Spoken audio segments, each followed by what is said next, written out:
Hey guys, I just wanted to jump in and do a quick update on one of my cases that I did. It is the Austin Yogurt Shop murders, and it has finally been solved after 34 years. I'm just doing this video like this. I'm doing just a quick one, an update on Tigger as well. You know, he's doing a lot better.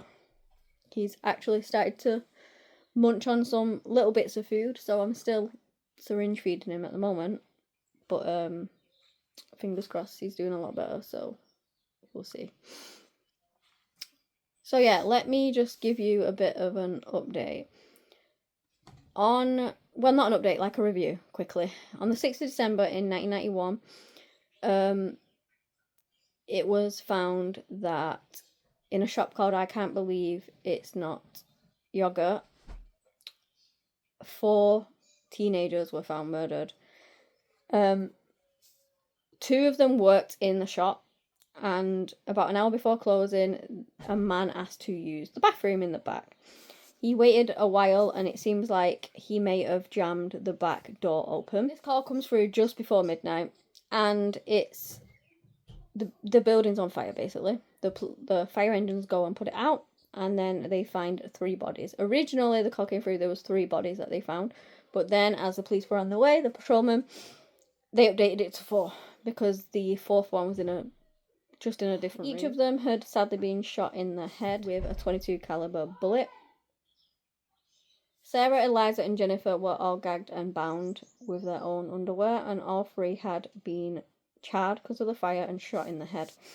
Now, Amy's body was the one that they found separately. She was at the back of the shop. She was not as charred, and she had early 3rd-degree burns on her body. There was like a sock-like cloth found around her neck, and she was shot in the same way as the others, but the bullet actually missed her brain, and she ended up with... She was shot and it sort of went through the cheek and jaw instead.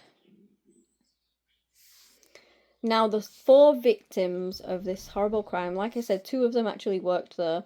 One of them was... 2 of the girls were sisters, and one of them was their friend. So, we've got Amy Ayers, who was 13 years old, Eliza Thomas, who was 17 years old, Jennifer Harbison, who was 17, and Sarah Harbison, who was 15, and obviously they were sisters. And the 2 of the girls worked there, and then they just kind of met up because they were closing up, and then they were gonna go home together or whatever. Right, so basically this case has been unsolved for 30 odd years at this point. They did everything they could. They did arrest some people, and one of the girls, I believe, was SA'd. So they got some DNA from that. They were eventually released, but there was a lot of controversy around this case. And like I said, it just remained unsolved for so many years. But in 2022, a detective called Dan Jackson, he took over the Austin, Texas Police Department, the Unsolved Homicide Unit in I've already said the date,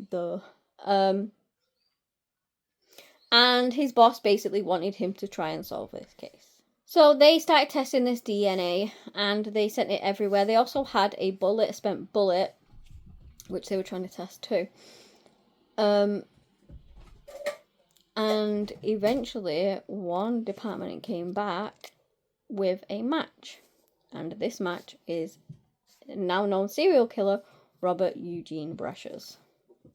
Now, very little is really known about him. He was born on the 13th of March in 1958 in Newport in Virginia. He was the younger of 2. His family moved to Alabama when he was young. When he left school, he enlisted for the army, and he ended up serving in the Navy for a bit.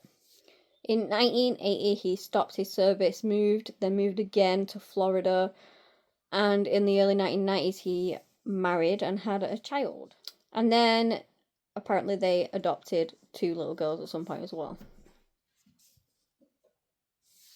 Now, Eugene is no longer alive. So, in 1990, he actually died by himself.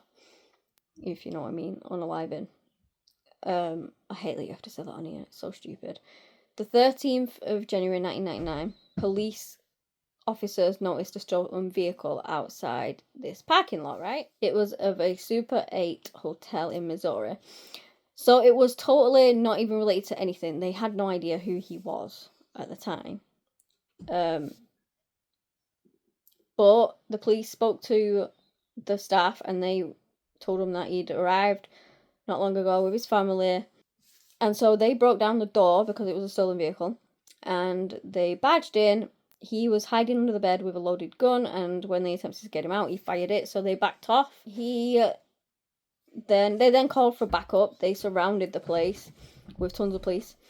He took his own family hostage, which is just fucking scum of the earth anyway. Like, he's a scum of the earth from what he did to all these people, but to take your own freaking wife and daughters and daughter and two stepdaughters hostage is just another level. Anyway, that lasted 4 hours. He eventually released them after negotiations, and then he, shot himself.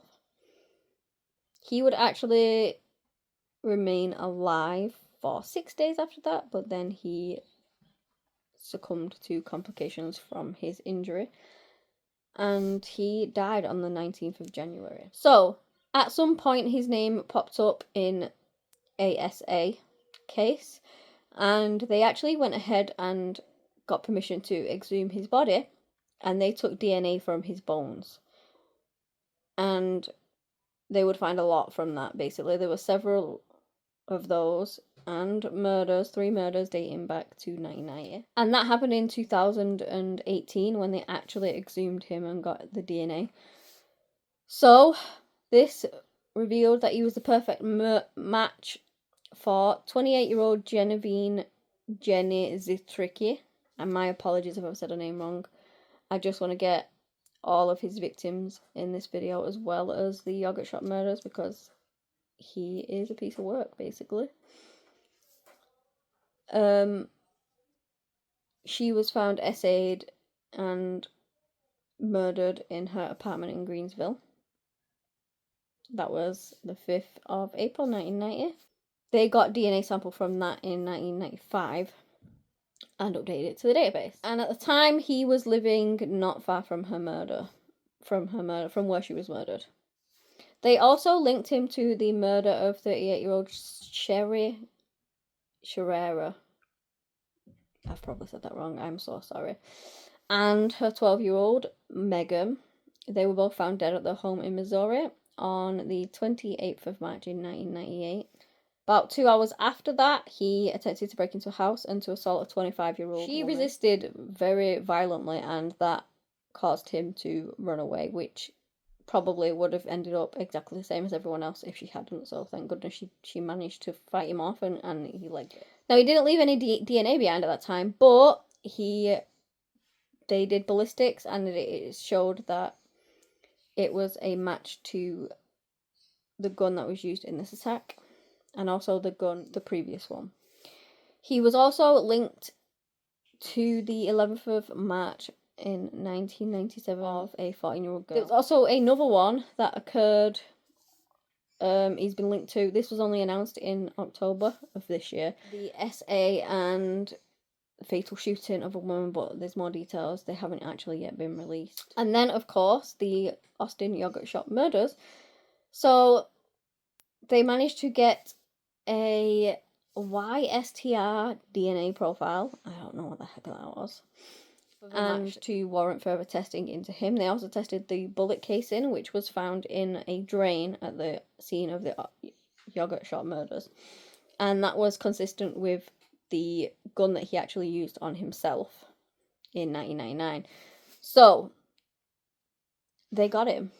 This department came back and said that the DNA matched him. He's been linked to loads of other cases. And it's just so good to learn who it was that actually committed this evil crime. I mean, the annoying thing is that, he basically is no longer here because of himself.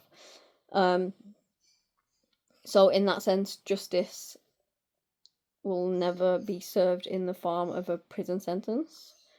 But, their families can finally put a name to who did this to. They were so young, 4 teenage girls. It's absolutely horrific. There's finally a name to who did this to them, and thank goodness, because 34 years of waiting. And you know, one family lost 2 daughters, which is so sad. All of it's really sad. Yeah, just senseless murders of 4 teenagers. Just what? Why? Why did you do it, buddy? Why?